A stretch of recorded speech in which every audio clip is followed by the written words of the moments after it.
Vous écoutez le supplément de Tech Café, le deuxième épisode de la semaine. Un rendez-vous sur l'actualité des nouvelles technologies. Nous sommes le 5 décembre 2023 au moment où on enregistre cet épisode et c'est le supplément de l'épisode 345. On a donc des infos qui vont un petit peu plus loin dans l'actu, à commencer par Amazon avec les séries de présentation Amazon Reinvent, bon, je le prononce mal, mais réinvente, voilà. Je suis Guillaume Vendée, podcasteur, on va parler de plein d'autres choses, hein, évidemment. Je suis Guillaume Vendée, podcasteur technophile enthousiaste et je retrouve le responsable du conducteur de cet épisode, c'est Guillaume Poggiaspala. Salut Guillaume, et comment vas-tu ? Mais ça va très bien. Figure-toi, moi, que j'ai toujours un petit peu la gorge abîmée, donc je vais globalement bien, mais c'est pas agréable de parler comme ça quand on a la gorge abîmée. C'est pas très grave. Un petit coucou à nos fidèles soutiens et notamment les soutiens, alors pas forcément encore fidèles pour partie d'entre eux parce qu'ils nous ont rejoints il y a pas longtemps, mais vous verrez qu'il y a des noms connus: Sylvain, Gaël, Maxime Letellier, Jimmy Valente. Je sais pas pourquoi j'ai besoin de dire Valente, parce qu'en plus moi-même je m'appelle Guillaume Vendée.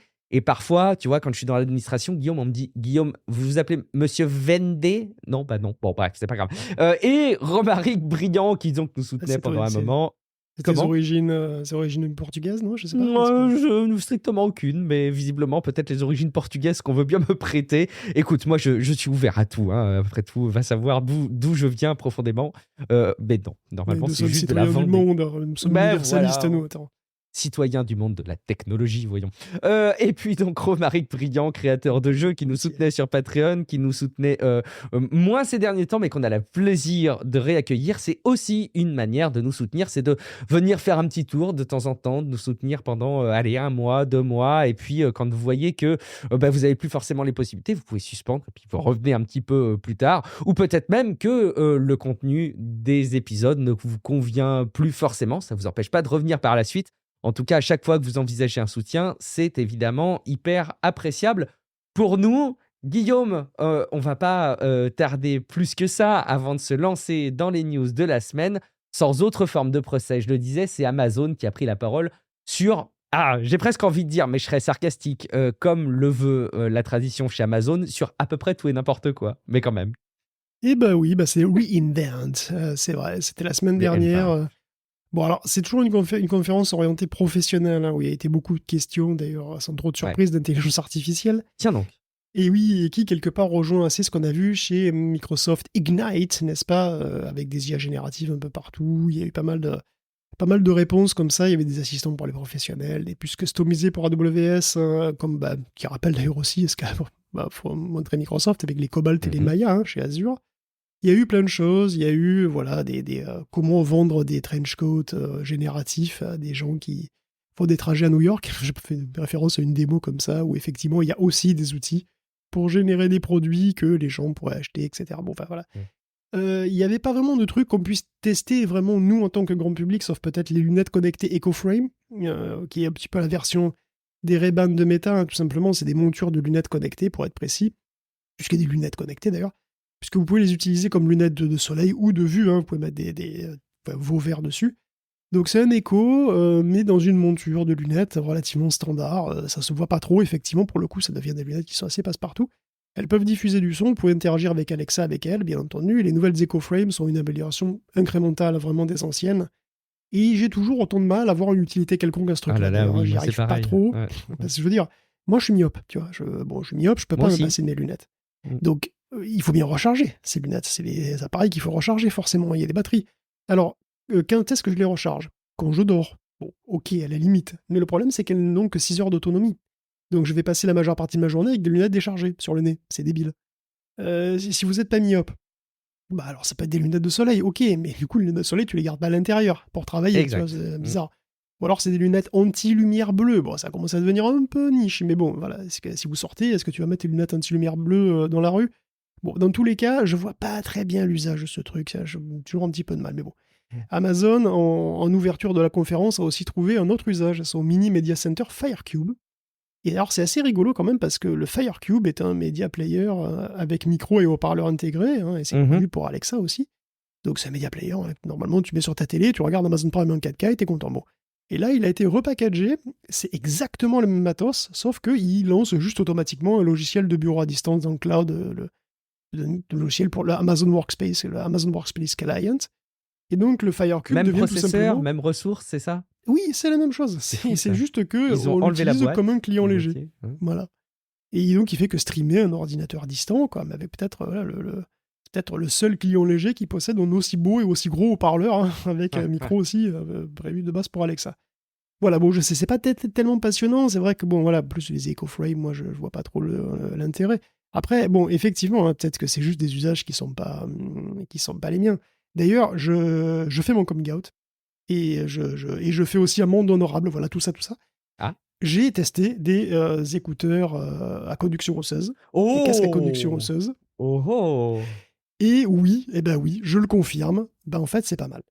C'est pas mal Ah! du tout, et c'est vraiment un usage que je connaissais pas. Alors attention, je suis toujours du même avis, dans la rue, dans le métro, c'est nul. Hein. Attention, hein, dans la circulation dans le métro, c'est nul, j'entends pas bien, c'est vraiment pas génial. Par contre, effectivement, je trouve des usages où Mais bah, non. c'est plus sympa d'avoir les oreilles ouvertes. OK. Et du coup, même chez moi, ben, en fait, quand on me parle, tu vois, enfin, j'entends des trucs, quand on me parle, c'est mieux. Quand je mange, les intra-auriculaires, bah, j'ai pas les oreilles bouchées, enfin, je sais pas. Et effectivement, j'ai découvert la conduction osseuse. Et effectivement, c'est pas idéal dans toutes les situations, mais je comprends que ça puisse avoir ces trucs. Et même moi, je trouve que c'est vraiment pas mal et que bah voilà, c'est une techno que je connaissais pas, que je considérais, oui, bof, qu'est-ce que c'est ce truc? Et en fait, bah tu vois, bah non, voilà, comme quoi on en apprend tous les jours. Et donc, merci Ah. à la communauté d'avoir pointé ça, parce qu'en fait, je pense que ça m'a aussi poussé à tester ce truc-là, à voir un petit peu ce que ça donnait. Et voilà, j'ai découvert un nouvel appareil sympa. Excellent. Bah, ça me fait penser un petit peu à la fonctionnalité transparence ou parfois il y a d'autres noms, hein, selon les casques, notamment c'est les AirPods Pro peut-être qui ont les modes transparence et c'est vrai que ça répond à des usages. Alors oui, tu as raison, c'est vrai que c'est un peu con dans la rue, ou dans les transports, là où tu as déjà, des problèmes de son, où tu entends pas très bien ou au contraire tu as besoin du son, pour des besoins de sécurité. Mais bon, effectivement. Bah, écoute, très bien, c'est chouette de savoir que tu as testé et que tu as changé d'avis. On continue avec Amazon, qui avance en matière alors de plateforme, cloud, hein, notamment sur la transcription et puis sur, les créations d'images. Oui, pour le coup, c'est pas forcément super passionnant non plus, désolé. Parce qu'on a un peu Tu le l'impression vends bien en tout qu'Amazon... cas. Bah, on a un peu l'impression qu'Amazon, finalement, propose un petit peu ses réponses à tout ce que la Mmh. concurrence a déjà proposé, tu vois, dévoile sa version de ce qu'on a déjà vu un peu ailleurs. Bon. Amazon Transcribe, par exemple, utilise désormais un nouveau modèle fondationnel qui comprend plus de 100 langues. Bon, bah, c'est très bien, hein, mais on a déjà vu Whisper, V3, et on a parlé de Seamless, de Meta, tu vois, dans le dernier épisode, qui insiste d'ailleurs aussi sur la performance dans les langues rares. Et donc, mais c'est bien, hein, pourtant, parce qu'on est quand même Mmh. passé de 39 à plus de 100 langues en quelques mois avec Amazon Transcribe, donc c'est quand même une performance sympathique, tu vois. Et pour la génération d'images, c'est pareil.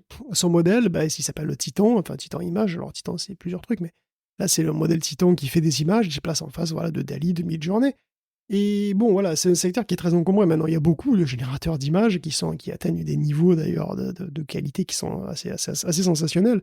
Donc Titan, c'est vraiment une série de services en réalité. Donc il y a Titan Text, Titan Text Lite et Titan Embeddings aussi, en plus de Titan Image. Donc alors les versions de texte, là, en fait, c'est des trucs qui effectivement génèrent du texte, alors voilà, plus ou moins vite, comme GPT Turbo ou GPT pas Turbo. Et le Titan Embeddings, en fait, bah, c'est une base de données de vecteurs, quoi. C'est-à-dire que ça permet de stocker sous forme de vecteurs des corpus de texte pour faire de la génération augmentée. Alors pourquoi on les met en vecteur? Tout simplement pour pouvoir faire de la recherche sémantique à l'intérieur de ces textes-là et pouvoir les injecter directement dans la mémoire du modèle de langage pour qu'il Mmh. puisse s'en servir pour générer des réponses. Donc ça veut dire que on peut poser des questions au modèle de langage et qu'il pourra répondre aussi bien avec son propre savoir à lui qu'avec le savoir qui est dans le texte qu'on lui a donné, qui est dans le corpus de texte qu'on a vectorisé. Donc on prend des morceaux, voilà, selon la correspondance et la requête faite par l'utilisateur, et puis on génère après une réponse en langage naturel. Donc Titan s'enrichit aussi du coup voilà, de la génération d'images avec un modèle qui est uniquement accessible via une API. Donc c'est pour les devs, c'est pour les développeurs. C'est pas une service web grand public comme Midjourney, pas du tout. Donc c'est pour permettre aux devs de créer des applications qui utilisent la génération d'images comme ils veulent. À noter que, comme avec DALL-E 3, les images générées par le Titan seront marquées. Elles seront filigranées pour pouvoir les reconnaître qu'elles sont synthétiques. Il y aura le watermarking, comme on dit. Donc tout ça est accessible via Amazon Bedrock, qui est donc en fait une interface d'API unifiée qui donne un accès au modèle d'Amazon. Alors, il y a tous les Titans, mais il y en a aussi d'autres. C'est-à-dire que tu peux, via Bedrock, accéder à Claude, à Stable Diffusion, etc., etc. Ok, excellent. Bah écoute, tant mieux. On va pouvoir suivre tout ça de très près quand ça va continuer à avancer. Et puis on a une lettre, Guillaume, qui tantôt signifie les théories complotistes, tantôt du côté d'OpenAI nous montre la voie des prochaines intelligences artificielles et bah là qui est réutilisée aussi sur les projets d'Amazon, c'est Q, Guillaume. Oui, Q comme le geek des gadgets de James Bond. Alors, je sais pas si c'est Ouais, ça la référence, peut-être. j'espère. Mais bon, voilà, ça sera un assistant IA qui sera capable d'aller chercher des informations dans toutes sortes de documentation, en gros volume, voilà, qu'une entreprise peut avoir, quoi. Et en plus d'être un chatbot qui sera incollable sur les services, évidemment, que vous lui donnerez, elle sera bien entendu incollable sur tous les services AWS. 17 ans de savoir AWS qui sera distillé dedans. En réalité, Q pourra fonctionner avec le modèle de langage que tu veux, donc le Titan, bien entendu, mais aussi le Llama 2 ou ce bon vieux Claude. Voilà, pareil, via Bedrock, on pourra donc appeler et configurer Q au mieux pour ses propres besoins. Voilà, évidemment, pour chaque entreprise aura un Q, le Q qui lui plaît. Bref, pour l'instant, c'est uniquement disponible pour les clients d'Amazon Connect, c'est-à-dire les services pour call center. Ça viendra ensuite pour Amazon Supply Chain et QuickSight et que des trucs pro que je connais pas du tout, donc je vais arrêter tout de suite. Et bon voilà, je vais conclure par le prix. C'est 40$ par mois et par agent, ce qui est assez cher hein, si on considère que l'offre ressemble d'ailleurs aux copilotes de Microsoft qui sont par ailleurs disponibles à 30$ par mois et par utilisateur, ce qui est assez cher aussi parce que quand tu as une entreprise, tu as pas mal d'utilisateurs quoi. Donc ça peut monter assez vite toutes ces conneries. Et bon, d'ailleurs, il y a même un seuil minimum, on en avait parlé chez Microsoft, en dessous duquel vous ne pouvez pas encore souscrire Exact. à Copilot pour Donc le là, Office 365. là, c'est pareil pour Amazon, il y a un minimum ou Pas c'est que bon? je sache. Mm. Pas que je sache. Mais bon, de toute façon, c'est pas le genre de truc et tu prends à l'unité en général. Mais bon. Voilà. Et encore, Q n'a pas que Copilot comme concurrent, hein, donc on verra s'il est s'il est concurrentiel, on va dire. Parce que finalement, tout le monde met des chatbots partout, même Dropbox, mais va mettre un chatbot dans son truc, même Notion va mettre un chatbot aussi. Donc à voir si c'est attractif. Perso, je n'ai aucune idée pour le moment, bien sûr, on verra sur pièce. Hein. D'ailleurs, la valeur ajoutée même de l'IA pour les entreprises reste encore en question. Faudra voir ce que c'est au cas par cas. Et c'est une question qui est un peu confirmée, on va dire, qui est un peu confortée là-dedans par Brad Lightcap, qui est le COO d'OpenAI, qui affirme qu'il y a une hype excessive pour l'IA dans le milieu de l'entreprise. Alors pourquoi il dit ça? Parce qu'il y a beaucoup de business qui ont approché OpenAI et qui, d'ailleurs, par ailleurs, fait des offres entreprises comme ça, avec des services un petit peu sur mesure. Hein. Et en général, les business arrivent avec OpenAI avec une liste de demandes qui est plus longue qu'une lettre au Père Noël. Même que la lettre au Père Noël de Cartman, quoi. Je veux dire, vraiment une très très longue liste. Et en gros, ils demandent tout, ils demandent tous les cadeaux. C'est voilà, ils veulent réduire les coûts, ils veulent résoudre leurs problèmes, ils veulent booster leur croissance. Et tout ça du jour au lendemain. Voilà. Ils ont apparemment des grosses attentes qui sont pas forcément réalistes, quoi. Donc les premiers retours des employés, d'ailleurs, qui ont ces nouveaux outils, sont pas toujours d'un enthousiasme délirant. Chez Morgan Stanley, par exemple, on a mis en place un chatbot pour la gestion de patrimoine, et il n'est pas utilisé, voilà, par quasi personne, parce que tout simplement, les gens préfèrent parler à d'autres gens. Et éventuellement, pour pouvoir éventuellement blâmer d'autres gens, si jamais il faut des erreurs, je sais pas. En tout cas, il faudra des années hein, pour voir à quel point les IA sont vraiment efficaces en entreprise, et pourquoi, et à quel point les humains ont juste envie d'interagir avec, en vrai. Ouais, c'est une bonne question à se poser. Et puis évidemment, toute bonne conférence de ce type, Guillaume, par une entreprise comme Amazon, doit évidemment intégrer son lot de nouvelles pupus avec des noms tellement sexy, on dirait des méchants un peu dans des comics américains, enfin des comics américains d'il y a quelques années, un Graviton, Trainium. Ouh. Exactement, c'est... Eh bien oui, d'ailleurs c'est comme une réponse un petit peu à ce qu'on a vu chez Microsoft Ignite, hein. AWS a présenté ses nouvelles puces pour data center, qui viennent encore en paire comme les sites, un CPU pour le serveur, et, enfin c'est pas un GPU, mais c'est une puce pour l'entraînement du deep learning, en deep learning. Hein. C'est donc les Gravitons en version 4 et les Trainium en version 2. Les Trainium qui font du training tout connement. Alors à la différence de Microsoft, cela dit, ce ne sont pas du tout, comme leur nom l'indique, les premières puces du coup hein, d'Amazon, qui fait ça sur mesure depuis un petit moment, en particulier pour les Gravitons, puisque les Gravitons ont débuté leur existence en 2018 et ils ont été parmi les premiers CPU ARM à intégrer les serveurs de manière vraiment massive. ARM à l'époque, c'était encore quand même largement destiné au marché mobile. Ils ont un peu servi d'exemple et ils ont montré que l'architecture était tout à fait viable dans des machines professionnelles hein, à l'échelle de data center. Donc Nvidia a aussi emprunté cette voie depuis, bien sûr, Microsoft, hein, comme tout dernièrement, puisque leurs Cobalt sont basés sur ARM. Donc au début, les gravitons visaient pas vraiment la performance maximale, hein, c'était plutôt le rapport puissance-prix-consommation. Donc c'était un peu les processeurs que vous aviez les moins chers, quoi. Et les gravitons ont toujours utilisé des designs classiques, entre guillemets, c'est-à-dire ceux qui sont fournis directement par ARM, directement par la boîte anglaise. Donc c'était des cœurs qui étaient A72, donc dans les premiers gravitons, puis après ils ont adopté la gamme Neoverse, parce qu'à un moment, ARM s'est réveillé, il s'est dit «Oh ça alors incroyable, il y a des pros qui veulent de nos trucs pour leur serveur, ben, on va peut-être faire des cœurs pour eux du coup, plus optimisés pour les applications de serveur». Et du coup, ils ont sorti la gamme Neoverse, et les Graviton 4 donc, sont sur des Neoverse. Ce sont sur les dernières itérations évidemment de l'architecture Neoverse. Donc c'est des puces qui ont 93 cœurs Neoverse V2 avec 12 canaux DDR5. Donc c'est pas du tout des petites puces mobiles, hein, c'est vraiment des trucs fat. Et ça consomme 130 watts, c'est gravé en 4 nanomètres chez TSMC. Donc aujourd'hui, c'est des puces qui sont compétitives avec l'offre d'AMD ou d'Intel, et qui sont souvent moins chères en termes de gigaflops par dollar à la location sur AWS. Quant aux puces Trainium 2, elles sont censées être 4 fois plus puissantes que les précédentes pour l'entraînement des modèles. Et bon, comme souvent avec les puces propriétaires, on n'a pas forcément de comparaison directe via la concurrence. Donc il y a j'avais vu un benchmark indépendant qui montrait que les Trainium première version étaient un petit peu au-dessus des Tesla V100, parfois nettement, parfois pas forcément pas pareil, quoi, mais qu'elles étaient par contre toujours moins chères à l'usage. Alors les Trainium 2 devraient être donc du coup a priori compétitives avec les A100 voire les H100 au doigt mouillé, hein, il faudra voir.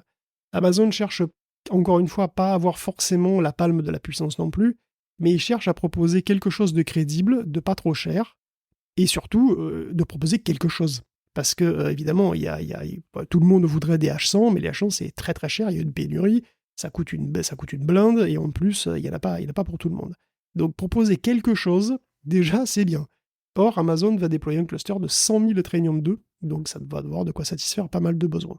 Par ailleurs, il étend encore son partenariat avec Nvidia aussi, hein, donc il lâche pas, hein, donc il sera le premier même à utiliser les GH200, donc c'est des H100 un peu boostés quoi, en fait, avec plus de mémoire, donc en combinaison Grace Hopper, c'est-à-dire avec les CPU et GPU 100% Nvidia. Et bon, voilà, ça ce sera évidemment quand elles seront disponibles, en théorie l'an prochain. Eh ben, suspense, très bien, merci. On en profite. Alors là, on a commencé à parler de puces, on va parler de petites et de grosses puces. Il y en a plein d'autres dont tu voudrais nous parler, Guillaume. À commencer, alors pour le coup, par des très très grosses machines. On est dans le top du top, au pied de la lettre d'ailleurs, dans les podiums, avec Microsoft Eagle. Alors là, dans les ciels azur, il y a donc des aigles qui s'envolent, c'est ça? Absolument, dans les cieux azur, oh comme c'est beau, bravo. Effectivement, on continue sur les pupus avec juste un exemple qui illustre la taille et l'échelle incroyable, hein, que le cloud atteint aujourd'hui. C'est simple, le troisième ordinateur le plus puissant du monde, c'est une machine Microsoft qui s'appelle Eagle, et c'est une machine privée donc, que vous pouvez utiliser, hein, parce que vous pouvez en louer des parties, puisqu'elle fait partie tout simplement du cloud Azure. Eagle regroupe 1 123 000 cœurs Xeon Platinum et 14 400 GPU H100. Et c'est un truc qui aligne 561 pétaflops. Bon, même si le premier du top 500 des plus grosses machines du monde totalise plus de 1000 pétaflops, c'est quand même la machine destinée au cloud la plus puissante jamais faite. Et à ce train-là, les plus gros superordinateurs du monde appartiendront peut-être bientôt à des entreprises privées et plus à des universités ou des instituts de recherche. Et bon, évidemment, les boîtes privées vont louer cette puissance, hein. Et c'est tout à fait vraisemblable en fait, hein, parce que en ce qui concerne l'IA, on voit bien qu'il y a une mutation dans la demande des calculs pour le cloud. Parce que jusqu'à présent, jusqu'à quelques années, en fait, qu'est-ce que vous mettiez sur le cloud? Vous mettiez vos sites web, vous mettiez vos hébergements de fichiers, vous mettez des bases de données un peu monstrueuses, des myriades de services web, mais c'est tout. En fait, c'était pas du calcul intensif. Aujourd'hui, avec l'IA, ça change fondamentalement, parce que l'IA, c'est du calcul intensif. Et du coup, les hyperscalers doivent se convertir rapidement au calcul haute performance, qui était jusqu'à présent pas leur secteur. Le calcul haute performance, c'est un besoin particulier de scientifiques en général. Aujourd'hui, tout le monde veut des pétaflops. Des pétaflops en faible précision et pas en double précision, comme les scientifiques utilisent pour leur simulation de super haut niveau. Mais quand même, tout le monde est amené à faire du HPC désormais, du High Performance Computing. Et bon, en passant, puisqu'on parle de Microsoft, tu te souviens des data centers en tube au fond de l'eau, on avait testé ça un moment, c'est le projet Natic. Donc le tube avait tenu 2 ans au fond, il avait remonté en 2020. Bon, on n'a plus trop parlé depuis, je sais pas trop ce que c'est devenu cette idée. Mais ce qui est marrant, c'est que pendant que Microsoft est encore dans la prospective, apparemment, les Chinois de SenseTime viennent de faire exactement pareil. 2 tubes de serveurs, 1300 tonnes de matos qui viennent d'être déposées à 35 mètres de profondeur, donc un premier module pour un data center sous-marin, qui devrait être pleinement opérationnel en 2025 et pour 25 ans. Alors c'est toujours présenté pareil, comme un truc écologique, puisque c'est refroidi de manière naturelle par l'eau environnante, mais c'est une eau que tu chauffes du coup. Et donc, un data center entier, ça va chauffer quand même pas mal la zone. Et si tous les data centers finissent par plonger avec les poissons pour aller leur chauffer les nageoires, est-ce qu'ils vont apprécier Pas Je ne sûr. sais pas, tu vois, quel serait l'impact sur l'écosystème de déploiement massif de serveurs Mon sur Dieu. nos côtes? On va peut-être bientôt le savoir.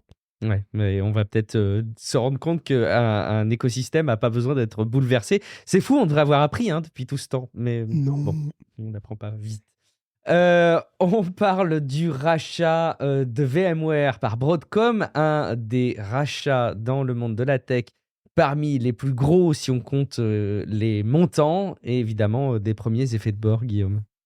Oui, on l'avait évoqué en mai 2022, Broadcom a racheté VMware pour 69 milliards de dollars. Un montant astronomique, et puis c'est pas tous les jours qu'on parle d'une acquisition plus grosse que celle d'Activision Blizzard quand même. Exact, ouais. Donc c'est chose faite depuis le 22 novembre, Broadcom possède VMware, il a même repris 8 milliards de sa dette. Et les premières mesures fortes qu'il prend après ce rachat pharaonique, c'est licencier presque 3000 personnes. Au moins parce que certains, au moins parce que il y a certains postes qui nécessitent pas de préavis en réalité, donc c'est certainement un peu plus. Alors VMware a 38 300 employés, c'est beaucoup plus gros que ce que je croyais en fait. Mais bon, Broadcom est principalement une boîte de hardware, donc c'est pas complètement clair quels postes sont des doublons entre les deux boîtes. Mais bon, même si elle a essayé depuis un moment de se faire un trou dans le milieu du logiciel, Broadcom a racheté Symantec et SIA Technologies par exemple. SIA Technologies est une boîte dont j'avais jamais entendu parler et qui fait apparemment un logiciel de gestion de projet, et c'est à peu près tout, et qui s'est pourtant racheté 18 milliards en 2018, comme quoi on apprend tous les jours. Mais bon, reste à voir ce qui attend les clients de VMware aussi, parce qu'il a de très nombreux clients qui craignent sans doute à juste titre que Broadcom augmente leurs factures, parce que 69 milliards va quand même falloir les rentabiliser, quoi. Ah oui, ça se rentabilise pas comme ça un tel montant, Guillaume. Très bien, on continue avec notamment Intel et puis le client, la poids qu'il représente parmi les clients de TSMC. Oui, ou qui représentera, ce n'est encore qu'une rumeur, mais Intel pourrait acheter pour 14 milliards de capacité de production à son concurrent TSMC. Je ne dirais pas que c'est son arc ennemi, mais bon, presque. Et donc, ce serait pour ses processeurs Lunar Lake, les prochains. Ça ferait de lui son deuxième plus gros client après Apple. Alors pour l'instant, le chiffre vient d'un rapport que j'ai repéré sur WeChat, c'est pas officiel. Mais on sait qu'Intel aura recours aux usines de son grand rival pour ses prochaines puces. De toute façon, pour rester dans la course, pendant que ses prochaines fabrications sont pas encore complètement prête. Voilà. Bon, alors, cela dit, il n'est pas du tout certain qu'Intel fasse graver ses cœurs CPU chez TSMC, mais il pourrait s'agir de certaines briques comme le GPU intégré ou les entrées-sorties, enfin voilà, des composants qu'on trouve sur un système sur puce, quoi. On s'attend aussi à ce qu'Intel achète un gros paquet de wafers pour déjà les prochains GPU Battle Mage, et puis peut-être ses puces de calcul pour data center, ses Gaudi 3, etc. Alors ça pourrait aller chercher vers les 15 000 wafers en 3 nanomètres en 2024 et 30 000 en 2025. Alors que les USA investissent des milliards par dizaines pour réduire, voire annuler leur dépendance aux usines asiatiques, on mesure bien à quel point le chemin est encore long. Alors, si on pose la question à Jensen Huang d'ailleurs, ça pourrait, donc il est PDG de Nvidia, je rappelle, ça pourrait carrément prendre 20 ans aux États-Unis pour retrouver une souveraineté sur les semi-conducteurs. Et Jensen, il insiste aussi sur le fait que ses propres puces, ces magnifiques GeForce et machin, c'est des milliers de composants différents qui viennent du monde entier et pas juste de Taïwan. Et que donc, il souligne bien que ça va être compliqué, et 20 ans, c'est beaucoup.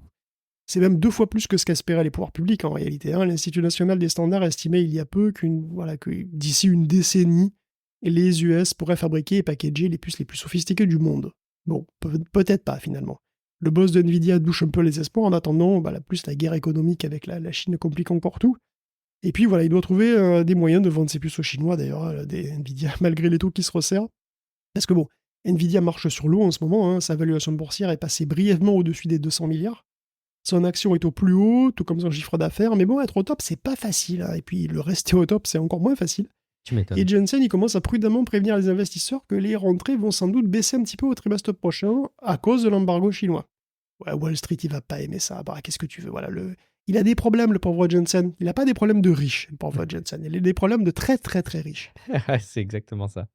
Oh, alors, autre problème de riche, Guillaume, c'est quand tu es Apple et que tu veux vraiment contrôler la totalité, des éléments qui constituent les produits que tu vends, à savoir notamment l'iPhone, évidemment. Il était question qu'Apple produise ses propres composants permettant la connectivité, évidemment, notamment en 5G.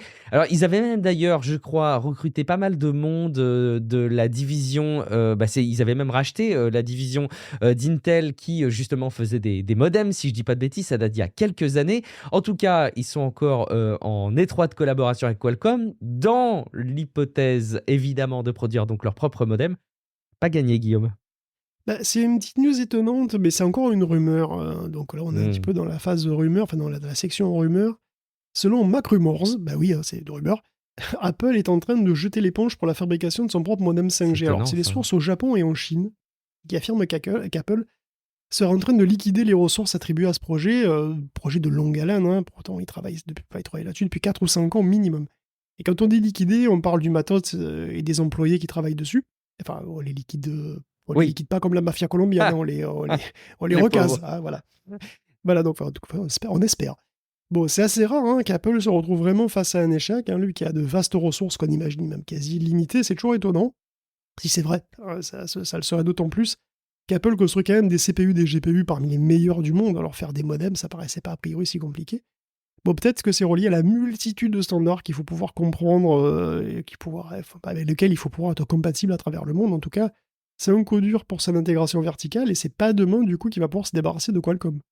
Finalement, cet accord amiable n'était pas une si mauvaise idée, hein, parce qu'ils avaient Ouais. trouvé un accord en 2019, puis un autre en 2023, et Apple a sécurisé des puces 5G pour jusqu'en 2026. Et ben là, peut-être que ce sera même pour toujours, en fait, je sais pas. Ouais. Peut-être qu'ils vont reconnaître le fait que sur ce domaine-là, jusqu'à preuve du contraire, ça vaut peut-être pas le coup d'internaliser. On verra. On repart du côté de la Chine, Guillaume, avec Longson. Je l'ai Oui, bien dit, Longson. ou bah, probablement Lumson, ouais, Je effectivement, hein, demanderai à mon c'est... fils qui Mais fait oui, chinois. et ce truc-là, il est intéressant. Donc c'est un processeur, Longson, enfin en tout cas c'est une marque et qui fait des processeurs. Et leur dernier processeur, en fait, c'est des processeurs en 14 nanomètres. Et c'est marrant en 14 nanomètres. Hein. 14 nanomètres, c'est le bon vieux temps. En échelle de temporalité tech, bon, c'est pas le Moyen Âge, mais enfin, c'est un petit peu comme l'époque des pâtes def, tu vois. On s'en Ouais, souvient avec affection, mais on n'a pas envie d'y retourner. Enfin, ça c'est dépend. Ça rétro. dépend. Voilà, c'est rétro, c'est rétro. Ça dépend. Si t'as peut-être envie d'y retourner si c'est ton âge d'or, bien sûr. Tu vois, si t'as eu ton Eh premier oui. baiser sur le solo d'Abba, par exemple, peut-être t'as envie d'y retourner. Mais bon, le 14 nanomètres, c'est pareil. Pour Intel, c'est sa 5e génération. C'est l'époque où il menait le jeu, tu vois, où il était le roi de la colline, comme on dit. Donc c'était Broadwell, puis Skylake, la belle époque, hein, où on pouvait vendre toujours les mêmes puces en changeant le numéro d'une année sur l'autre. Pendant qu'on s'amuse avec des drones ou des voitures autonomes. Voilà, c'était ça Intel au milieu des années 2010. Hein. Mais bon, c'est fini ce temps-là. Voilà. Maintenant, Intel, c'est un quinca qui voit passer plein de jeunes lui passer devant et qui se défonce à la salle en prenant du collagène pour essayer de rester cool. Je m'égare un peu, oui, je m'égare. Mais bon, voilà, je me suis perdu dans cette biographie métaphorique, qui n'est pas du tout une autobiographie métaphorique, hein, je le précise. Ah, on vérifiera peut-être, si on peut, pas Non, sûr qu'on puisse. Mais... déjà, je vais pas à la salle pour l'instant, mais il faudra peut-être. Mais bref, bien que le 14 nanomètres puisse paraître très lointain, puisqu'on parle du 3 nanomètres à longueur d'épisode, hein, Ouais. il y a des puces modernes qui sortent avec un process de cette génération, hein, Fou, de ça. génération analogue, et le pire, c'est qu'elles sont pas ridicules. On va en citer deux, et le premier exemple, c'est la puce chinoise Longsun. Donc la Chine se débrouille de mieux en mieux à produire des composants 100% locaux. Ils satisfont donc de nombreux besoins là-bas, dans un pays qui est évidemment de plus en plus coupé des technologies occidentales. Donc le dernier Longsun, c'est le 3A6000, c'est une puce complètement originale en fait, hein, qui a même sa propre architecture, qui mélange du RISC-V et du MIPS. C'est vraiment un truc à eux, ça utilise toujours de la DDR4 d'ailleurs. C'est des trucs qui ont 4 cœurs et 8 threads, qui tournent à 2,5 GHz, qui consomment 38 watts, ce qui est cohérent avec un process de génération 12 à 14 nanomètres. Hein. Donc c'est une technologie qui, globalement, au doigt mouillé, est à peu près équivalente de ce qu'on avait en 2020, quoi, pour nous. Hein. Donc c'est des puces qui vont se retrouver dans des machines de 50 partenaires, hein, qui pourront être des PC, des NAS, des équipements industriels, des équipements professionnels, etc. Et surtout, c'est des puces grand public, hein, qui sont 100% chinoises, de A à Z et qui n'ont finalement que 3 à 4 ans de retard sur les nôtres. Et elles continuent d'évoluer. Ces mêmes 3A6000 vont être bientôt poussées à 3 GHz, et un jour elles vont intégrer de la DDR5, hein, qui sera elle aussi fabriquée sur place, 100% chinoise, par CXMT. Et donc on voit effectivement que ils sont pas si loin que ça du tout, en réalité, et que ça continue d'évoluer, c'est assez intéressant à voir. Quid de la consommation énergétique? de ces puces, Guillaume? Bah, elle est forcément supérieure, hein. L'efficacité Mm. énergétique est forcément inférieure à celle d'un 3 nanomètres ou d'un 5 nanomètres. C'est clair et c'est net. Mais un quadricœur qui consomme 38 watts à 2,5 GHz, voilà, c'est ça, c'est les années 2019-2020, quoi, tu vois. Mm. Donc, en fait, ça veut dire que tu peux fabriquer des machines qui sont très, très puissantes, mais qui consomment effectivement beaucoup plus que nous. Donc, c'est enfin, que les nôtres. Donc, c'est aussi enfin, c'est un compromis que les Chinois sont prêts à faire, en réalité, hein. S'ils doivent le faire, je pense que c'est un truc qu'ils feront, tout simplement. Des cartes graphiques en 14 nanomètres bientôt, Guillaume? Alors, c'est là que c'est très intéressant, parce que j'ai vu passer un truc qui m'a beaucoup amusé. C'est Grok. Rien à voir avec l'IA de Tesla, enfin d'Elon Musk, hein. Eh ben pas du tout, parce que c'est pas Grok avec un K, c'est Grok avec C'est un ça. Q. Il y a beaucoup de Q quand même, hein. Donc Grok, G-R-O-Q. Voilà. Et Grok, donc c'est la marque, hein, qui fait des puces qui s'appellent les Grok Chips. Le Grok Chip, la puce Grok. Donc c'est un nouveau venu dans la course aux accélérateurs de deep learning et c'est vraiment un original. Alors déjà, c'est pas une puce de deep learning en réalité, c'est ce qu'ils appellent une LPU, pour Language Processing Unit, donc c'est une puce spécialisée dans l'inférence pour les modèles de langage. Donc c'est vraiment spécifique, hein. On avait déjà évoqué la spécialisation croissante des composants, nécessitée, hein, par le ralentissement très net de la loi de Moore. Ben là, on passe encore un cap dans la spécialisation. Le Grok chip est globalement une machine à faire des calculs matriciels, voilà, sur 8 et 16 bits. Et comme c'est 2023 et que tout le monde est mort de faim pour faire tourner des modèles de langage à la mode, ben, il va trouver des clients sans problème. Et pourtant, Grok est très bizarre, même quasi improbable, puisque c'est une puce qui n'utilise pas de mémoire haute vitesse comme une GPU. C'est-à-dire, il n'y a pas en fait, les puces Trainium, par exemple, dont on parlait tout à l'heure, là, d'Amazon, elles ont 96 Go de HBM. Comme votre carte graphique peut avoir 8 Go de VRAM, ou 12, ou 24, etc. Le Grok n'utilise pas du tout de mémoire comme ça, qui est déportée du processeur. En fait, il y a une petite quantité de RAM intégrée au processeur directement, donc de la SRAM, qui est vraiment on-die. Il y en a 230 mégaoctets par puce. Donc ça paraît vraiment petit, hein.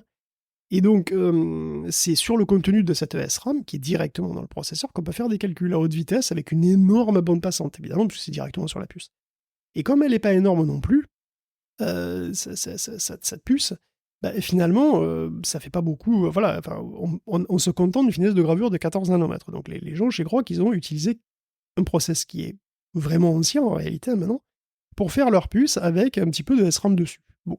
Parce qu'en général, et c'est très étonnant, parce qu'en général, les fabricants tuent PRMR, hein, pour offrir plus de miniaturisation à leur processeur de calcul, là, pour avoir toujours plus de cœurs, toujours plus de fréquences, etc.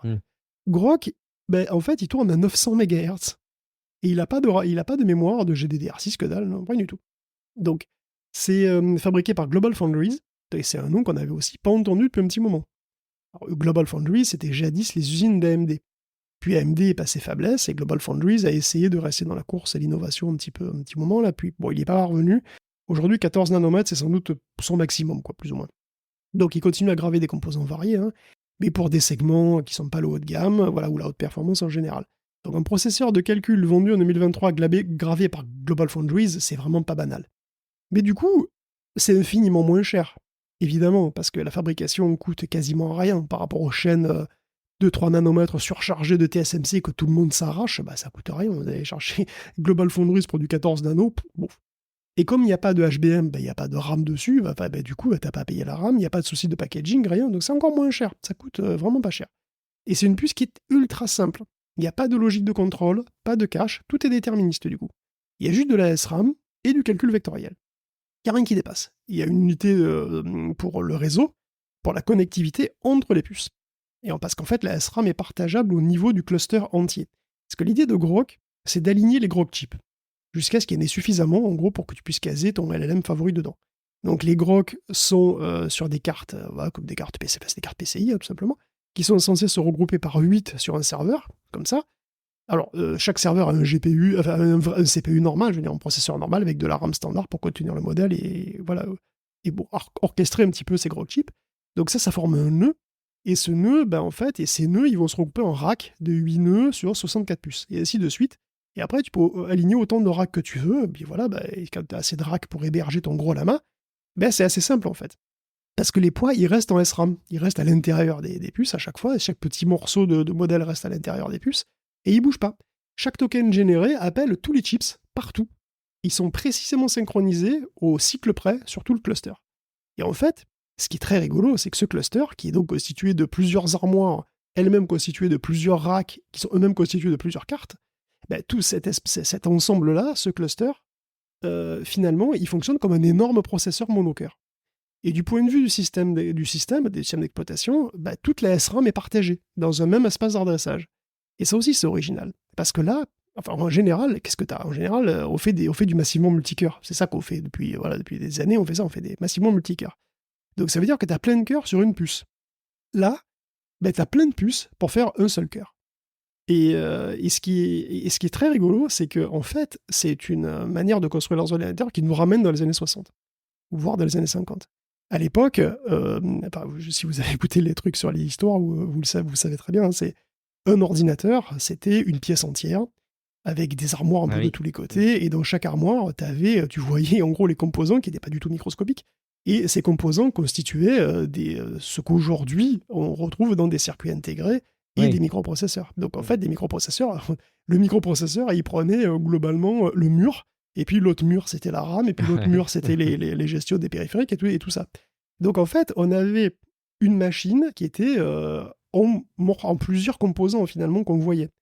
Et finalement, Groq, c'est la même chose. C'est-à-dire que ce que tu as l'impression, ce qu'il y a sur ton mur, c'est-à-dire toutes ces armoires de machines, tu penses que c'est, comme d'habitude, que c'est des GPU avec plein de cœurs, de machin. Pas du tout. Ce que tu as sur ton mur, c'est une seule machine, c'est un seul processeur, qui est fabriqué avec plusieurs composants, comme à l'époque. Sauf qu'évidemment, toute proportion gardée, mais c'est vraiment la même philosophie.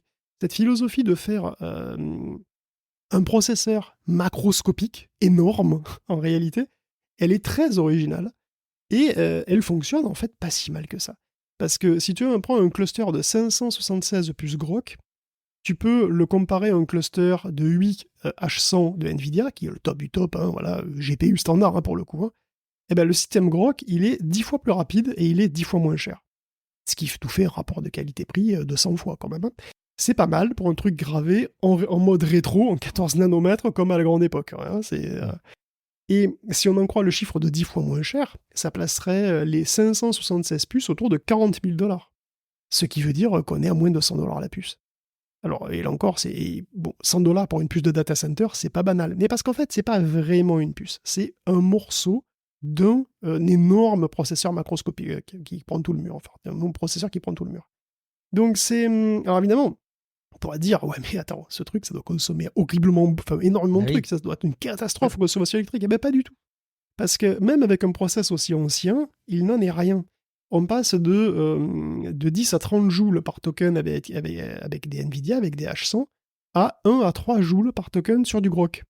Ça paraît incroyable, et pourtant, finalement, c'est pas impossible du tout, parce que, encore une fois, le système Groq ne fait que très très peu de transfert mémoire, puisque les données sont déjà dans le processeur, et qu'ils y restent en fait, puisque de toute façon, une fois que tu as chargé le modèle, les tokens, tu les craches les uns après les autres, mais tu utilises toujours les mêmes données, globalement, dessus.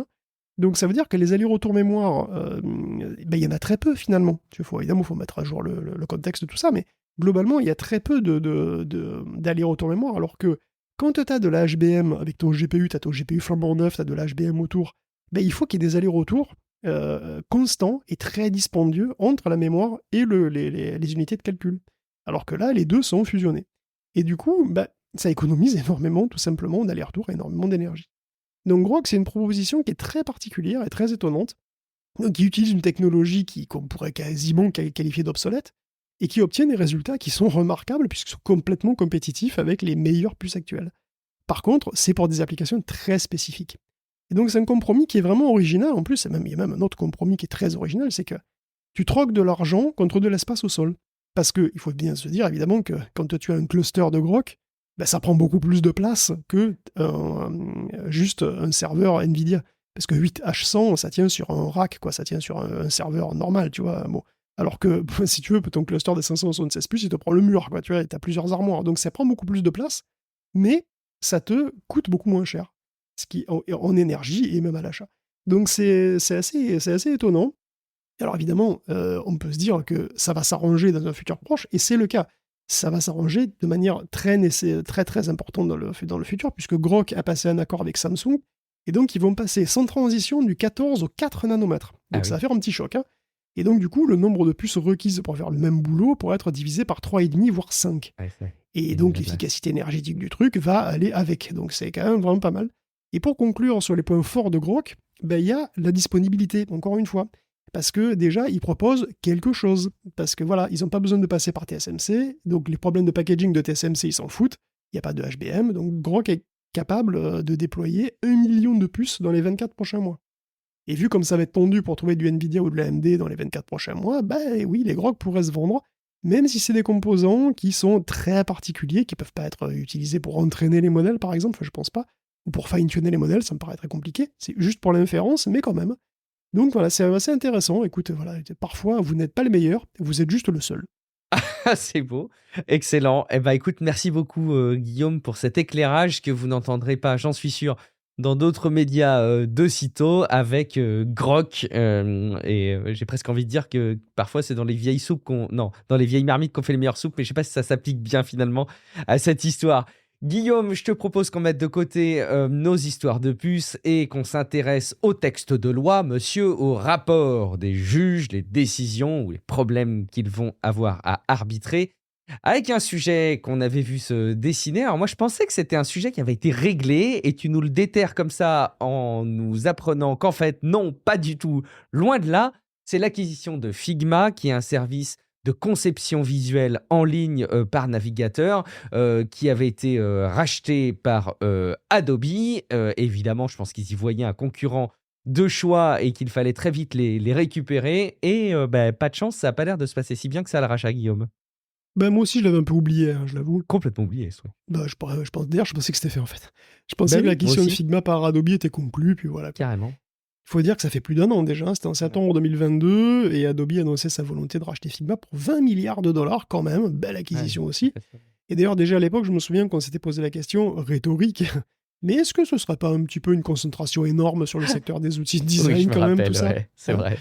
Ouais, et à l'époque, Adobe XD était en face carrément de Figma comme un concurrent naturel. Ouais. Alors c'est plus le cas puisqu'apparemment Adobe XD n'est plus commercialisé, ce qui n'est pas Oui, d'ailleurs c'est normal, ils pas ont très racheté étonnant. Figma. C'est ça, ils ont acheté Figma, donc forcément. Mais bon, là, patatras, si j'ose dire, les Anglais de la CMA, qui rigolent pas décidément avec les lois sur la concurrence, hein, ils ont jugé que le rachat était, voilà, c'était un problème de racheter son plus gros concurrent, en gros. Et bon, après des mois d'études approfondies, entre guillemets, ils ont décidé de dire non à l'acquisition dans sa forme actuelle. Ils demandent des changements structurels. Donc, alors, ça veut dire quoi? Bon, bah, la revente d'Adobe XD sera un premier pas, probablement, mais ça pourrait même aller plus loin, parce que Adobe pourrait avoir à revoir son offre Creative Cloud. Alors du coup, ça veut dire quoi? Ça veut dire qu'il faudrait que Figma ne fasse pas partie du Creative Cloud? Ça voudrait dire qu'il ne peut pas avoir à la fois Figma et, je sais pas, Illustrator par exemple? Ou, bon, c'est pas complètement évident. Et d'ailleurs, c'est à Adobe de faire des propositions. Il a jusqu'au 19 décembre pour proposer un autre arrangement qui satisferait les juges de la concurrence anglaise. Ouais, vraiment, j'étais très surpris parce que j'étais assez convaincu que ce truc était réglé. Bon, on va pas se répéter. On continue, Guillaume. Alors, avec quoi? Des fausses oratrices, c'est ça? Bah, c'est une histoire complètement délirante hein, qui est arrivée la semaine dernière, ou presque 2 semaines maintenant, en marge de la conférence de développeurs d'Evternity. D'Evternity est organisée par Edward Sizoff, et les billets sont pas donnés, hein, jusqu'à 870 dollars quand même. Et bon, ça a été annulé de toute façon, parce qu'on s'est rendu compte qu'au moins 2 femmes qui devaient intervenir, qui étaient sur la liste, nos 4 intervenants, n'existaient pas. C'était Julia Kirizina et Anna Boyko, elles n'existent pas, et bon, alors voilà, pourquoi elles font partie de la liste d'intervenantes? C'est bizarre. Selon Edward, qui s'est justifié maladroitement, c'est parce que 2 autres femmes auraient annulé leur participation à la dernière minute, et donc ils auraient mis des profils de démo à la place. Je sais pas qui fait ça, voilà, il y a 2 créneaux qui se libèrent, je sais pas, tu les mentionnes libres, parce que sinon les gens y viennent. Sinon, comment tu fais après si les gens y viennent? Tu fais la conférence avec des Muppets? Tu fais quoi? Enfin bon, je comprends pas. Mais bon, donc ça devient encore plus rigolo à partir de là, parce que, d'une part, il semble que ce soit pas la première fois que les intervenantes fantômes se retrouvent annoncées à une concurrence organisée par Edouard. Bon, d'ailleurs, c'est aussi pour ça, ça a fait un tel scandale que tout a été annulé. Et bon, surtout, une des femmes qui aurait annulé est donc Julia Kirisina, qui est un alias sur Instagram, qui c'est Coding Unicorn. Et Coding Unicorn, c'est une petite célébrité. 404 Médias s'est beaucoup intéressé à cette licorne. Hein, et il y a eu une change non négligeable que ce compte soit bidon, voire que Julia en tant que telle n'existe pas. En tant que telle, en tout cas. Parce qu'il y a pas mal d'indices qui relient tous Kirishina avec Edward Sizov. En premier lieu, certains posts de Julia sont des copier-coller de posts LinkedIn de Sizov. Sur certaines photos sur Instagram, on voit sur son écran qu'elle est loguée sous le nom de Sizov. Sur le forum privé Lobsters, Sizov et Kirishina ont été dégagés plusieurs fois pour usurpation d'identité. Et parce qu'en fait, il faut une invitation pour s'inscrire sur Lobsters, et de manière subtile, Sizov s'est connecté, a lancé une invitation, s'est déconnecté, et 2 secondes plus tard, l'invitation a été utilisée pour créer le compte Coding Unicorn.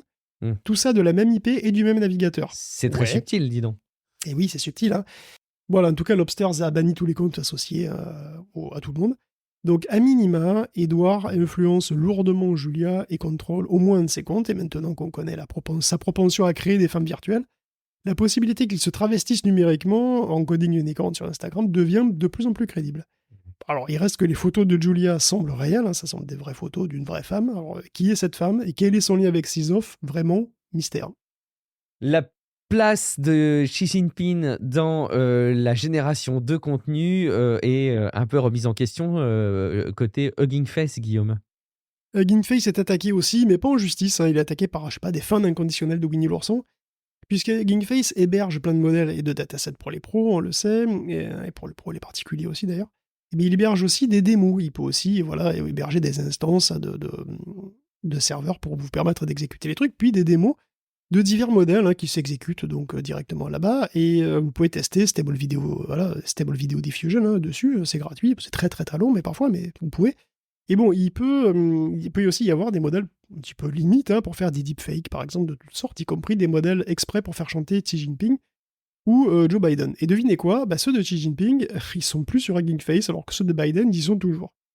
Pourtant, à la base, les 2 modèles produisent des chansons de gens qui n'ont pas demandé à chanter ça, sur des musiques de gens qui n'ont pas donné l'autorisation pour ça non plus, d'ailleurs. Donc, c'est pas les ayants droit qui se baladent sur leur temps libre sur Hugging Face, mais bien des agents du gouvernement. Ils sont reconnaissables à leur manque d'humour, n'est-ce pas? Et au balai quand on devine enfoncer où je pense. Alors c'est vrai, je suis halluciné que des fonctionnaires chinois aillent jusqu'à éplucher les pages de Hugging Face à la poursuite des deepfakes du président.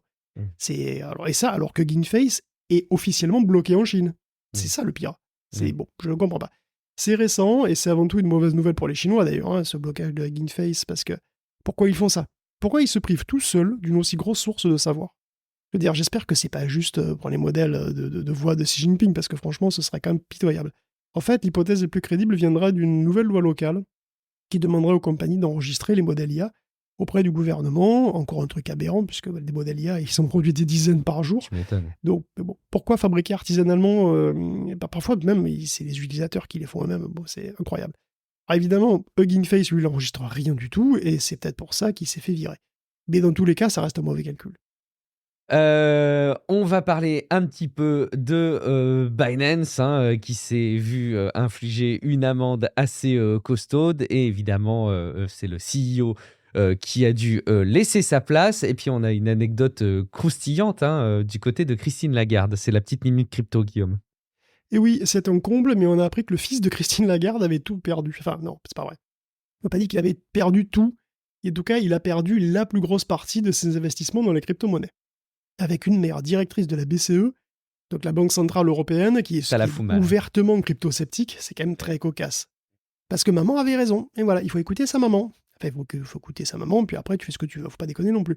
Mais bon, bref, en l'occurrence, là, elle avait raison. Et le petit Lagarde, il ne sera pas le dernier à se faire plumer, parce que le Bitcoin continue de grimper, et ça excite tout le monde. Là, c'est toujours les mêmes raisons, rassurez-vous, c'est les ETF qui arrivent. Et un petit peu le halving de l'an prochain, sans doute, donc rien ne change. L'un comme l'autre sont des événements d'ordre purement spéculatif, puisque les ETF, ça veut dire qu'on va pouvoir trader du Bitcoin en bourse, donc c'est de la spéculation. Et puis le halving, c'est juste que la récompense des mineurs va diminuer de moitié mi-2024, donc les Bitcoins seront plus durs à produire, donc le prix va monter avec la rareté, donc c'est de la spéculation. La qualité du produit, elle ne change pas, c'est toujours nul, ça consomme toujours inutilement autant d'énergie, ça émet toujours autant de CO2. Et au Kazakhstan, ça menace même l'accès à l'eau potable du pays, parce que voilà, il y a une nouvelle étude à ce sujet d'Alex De Vries qui vient de paraître sur spécifiquement la consommation d'eau du Bitcoin. Bon, on va pas épiloguer dessus, vous pouvez aller voir si vous voulez, c'est très intéressant. Mais bon, bref, je vais arrêter parce que ça m'énerve, puisque de toute façon, l'usage dans l'économie réelle du Bitcoin est toujours aussi anecdotique, au ransomware, bien entendu. Mais bref, une vraie news après tout ça, c'est donc ce qui est arrivé à Binance, qui s'est donc attaqué qui s'est fait attaquer par un gros procès sur ses pratiques financières un petit peu voilà, discutables. Et ce gros procès vient de se clôturer sur une énorme amende de 4,3 milliards de dollars. La boîte et son PDG ont plaidé coupables, de toute façon, de violation des sanctions économiques avec des transferts d'argent illégaux avec Cuba, la Syrie et l'Iran. Changpeng Chao, je pense que ça se produit comme ça, va devoir aussi payer 50 millions d'amendes et il s'en tire bien, ce mec, puisque c'est quand même un des plus riches crypto-milliardaires du monde. Donc Binance avait été attaqué par le département de la justice, au terme d'une enquête de 3 ans pour divers manquements aux règles bancaires, financières, voilà. D'ailleurs, dans une certaine mesure, elle a évité le pire, parce que l'amende intervient dans le cadre d'un accord en réalité, et Binance n'a pas été reconnu coupable de mauvaise gestion des fonds de ses clients, ni de manipulation du marché, donc ça aurait pu être largement pire. Donc il est crucial pour elle de sauvegarder sa légitimité en se distanciant le plus possible de FTX, évidemment. Donc Binance joue la carte du bon élève, voilà. Ok, on a fait des erreurs. Ok, tapez-nous sur les doigts, on paye, mais voilà, vous voyez, nous on est intègre. Donc ils vont coopérer, voilà, la plus grosse, désormais ce qui est la plus grosse bourse crypto du monde, sera dirigée par Richard Teng, donc qui était avant boss des marchés régionaux. Donc c'est un ancien de la boîte, alors c'est un ancien, bon, tout est relatif, de toute façon l'entreprise a été créée en 2017, donc... Et bon, puisqu'on parle de crypto, parlons aussi un petit peu des jeux Web3, on va conclure là-dessus, en parlant des jeux, voilà, ces fameux jeux où tu peux gagner des cryptos en jouant, sous-entendu donc aussi gagner de l'argent en les revendant. Oui, parce que vous avez remarqué, paradoxalement, les cryptos sont des monnaies qu'on garde jamais. On les revend toujours pour avoir du vrai argent, pour avoir une vraie monnaie. Donc. Mais bref, sur CoinGecko, on fait le bilan sur la survie des jeux lancés entre 2018 et 2023, et les 3/4 sont déjà morts. En 2019 et 2020, la proportion des jeux décédés par rapport à ceux lancés s'est maintenue au-dessus de 94%. En 2021, seule la moitié sont décédés, mais ça s'est équilibré l'année suivante, parce qu'il y en a eu plus de morts que de naissances. Donc jusqu'à présent, en 2023, on est à 70% de décès. Alors perso, si tu regardes l'article, tu dis mais je suis fasciné de voir le nombre de jeux qui se sont lancés. C'est énorme. Et qui sont morts colossal. Dans l'indifférence la plus totale. Plus de 2800 jeux ont été lancés en 5 ans. Qu'est-ce qu'il peut y avoir comme variété de gameplay là-dedans? Ben c'est ça. Et d'ailleurs, plus de 2100 ont déjà disparu. Donc je sais pas si c'est des clones des uns des autres, ça me paraît quand même assez incroyable parce que bon, en plus, c'est vrai que les jeux pay to earn, c'est un peu toujours le même principe pour le coup, tu vois. Bon. Alors les 700 qui restent d'ailleurs sont probablement en sursis. Parce que bon, s'ils sont tous comme Axie Infinity, ils feront pas long feu. Les exemples de jeux que j'ai pu voir pas l'air si fun, et puis sur la longueur, ça a l'air même atrocement chiant. Donc bon, écoute, voilà, on va voir. On continue à parler un petit peu de crypto avec des infos pour le Bitcoin, mais je me rappelle qu'on avait déjà parlé de la consommation d'eau du Bitcoin. Tu reviens sur le sujet, Guillaume? Mais finalement, je l'ai mise, cette... moi, je l'ai vu là, je la mets, je l'enchaîne, attention. On en avait parlé je croyais déjà que je l'avais pas mise, finalement, effectivement. C'est ce que je disais. Soit on en parle, soit je le mets à la poubelle, attention. Non, mais effectivement, en fait, oui, j'ai juste mis le lien de l'article de Alex De Vries qui étudie la consommation d'eau, effectivement, du Bitcoin. Et lui, il l'estime toujours de manière assez approximative. Mais enfin bon, de toute façon, il a une fourchette qui est entre 8,6 et 35,1 milliards de litres d'eau annuellement dans les États-Unis, rien qu'aux États-Unis. Et bon, alors, après, c'est toujours difficile avec les images, mais bon, il dit que c'est à peu près une piscine donc d'eau par transaction au Bitcoin. Donc, c'est pas rien. Sur Bitcoin, ça consommerait une piscine d'eau. Bon, c'est toujours, voilà, c'est pour donner une idée. Mais en fait, effectivement, comme tous les serveurs en réalité, comme tous les serveurs qui font des calculs, il faut refroidir, il faut humidifier aussi, parce que si c'est trop sec, ça donne des problèmes d'électricité statique. Donc il faut maintenir une certaine humidité, mais en même temps, il faut aussi refroidir quand c'est dans des endroits qui sont très chauds, parce qu'il y a même beaucoup de ces mineurs de crypto qui sont au Texas, en l'occurrence, aux États-Unis. Bon, pas là qu'il fait moins chaud. Donc effectivement, tout ça, comme dans tous les serveurs, il faut effectivement beaucoup d'eau pour les refroidir, etc. Et bon, vous me direz, du coup, oui, c'est comme les autres choses, quoi. C'est comme les serveurs normaux. Et oui, c'est comme les serveurs normaux, sauf qu'à la différence des serveurs normaux, ça sert strictement à rien, le Bitcoin. C'est un petit peu la différence, quoi. C'est-à-dire quand vous utilisez vos services web, voilà, vous avez directement un service. Alors que le Bitcoin, Comme tu l'as dit juste avant, c'est une monnaie qu'on garde jusqu'à ce qu'on l'échange avec une vraie monnaie. Allez, Asus qui est attaqué par Lenovo. Mais sur quoi, Guillaume? Ben, on dirait pas comme ça, mais les PC portables, dont on pourrait penser qu'ils se ressemblent tous d'ailleurs, Ouais, sont en fait couverts par une montagne de brevets. Et du coup, incroyable. comment ça marche? Est-ce que tous les constructeurs ont des brevets différents? Est-ce qu'ils réinventent tous la roue à chaque fois? Mm. Eh ben souvent oui, en fait. C'est ça qui est fou. Parfois, il y a des procès même pour le rappeler. Et là, c'est Lenovo qui attaque Asus sur 4 brevets différents, qui sont parfois assez vagues, comme une méthode pour transmettre des blocs de ressources. Waouh, ok. Et il y a plus précis, hein, comme le Wake on LAN ou le diagonal scrolling sur le touchpad. Voilà, donc apparemment, il y a un brevet, ce que vous faites. C'est fou. Ben ouais, quand vous mettez, quand vous scrollez en diagonale, ça fait un truc particulier sur certaines marques. Et bon, voilà, apparemment, c'est. Ou encore, il y a la charnière à double axe. La charnière à axe double qu'on trouve par exemple sur les ZenBook Flip, qui permettent de retourner complètement l'écran sur l'arrière. Voilà. On n'y pense pas forcément, hein, mais en fait, tout ça, c'est protégé. Hein. Il règne un équilibre de la dissuasion par les brevets, et bon, Lenovo en aurait 28 000, donc 14 000 en cours d'approbation d'ailleurs, donc c'est assez délirant.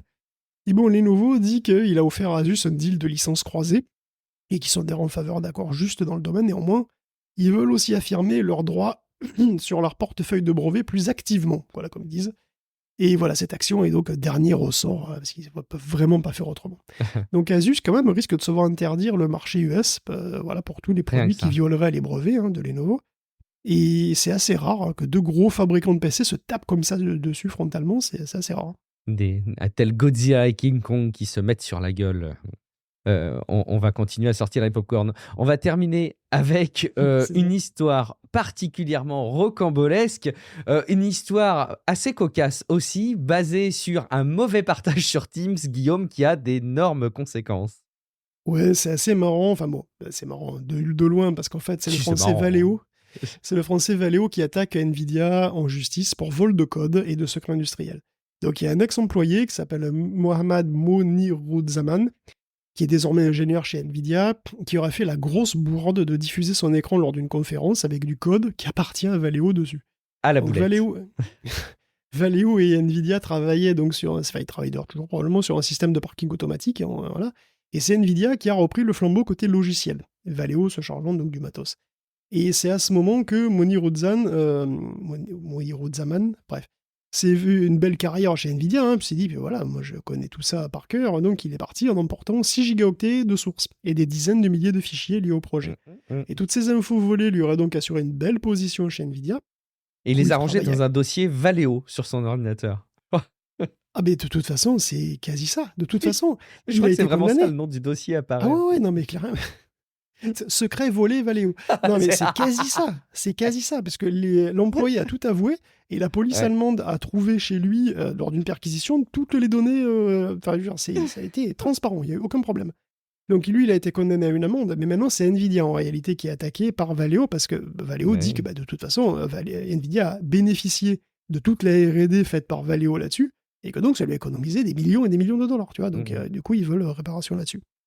Une histoire particulièrement cocasse. Donc voilà, faites attention quand vous partagez sur Teams, ne partagez qu'une fenêtre et pas tout l'écran. Ça peut peut-être vous sauver la vie. Merci Guillaume pour la veille de cette semaine en matière de tech. Merci pour l'épisode hebdomadaire, mais aussi et surtout pour cet épisode supplément. Grâce à ces 2 épisodes, je pense que vous êtes complet sur l'actualité des nouvelles technologies de cette semaine.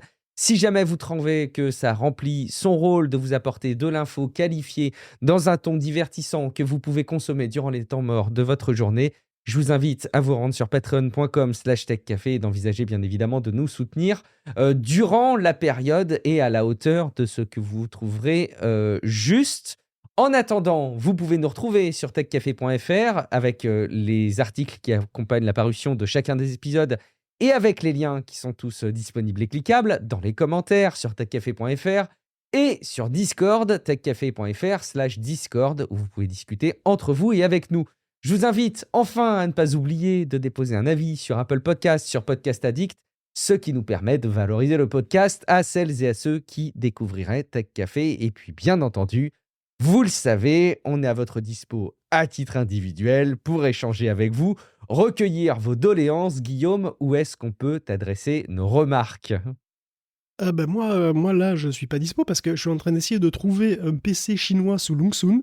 Fond refait essayer pour essayer de le tester, voir s'il fait C'est tourner évident. Crysis. Et ouais, C'est attends. évident. Ouais, après tout, Mais pourquoi attends, un PC chinois comme ça, avec une architecture complètement exotique, c'est pas tout le monde qui a ça, à mon avis. Hein.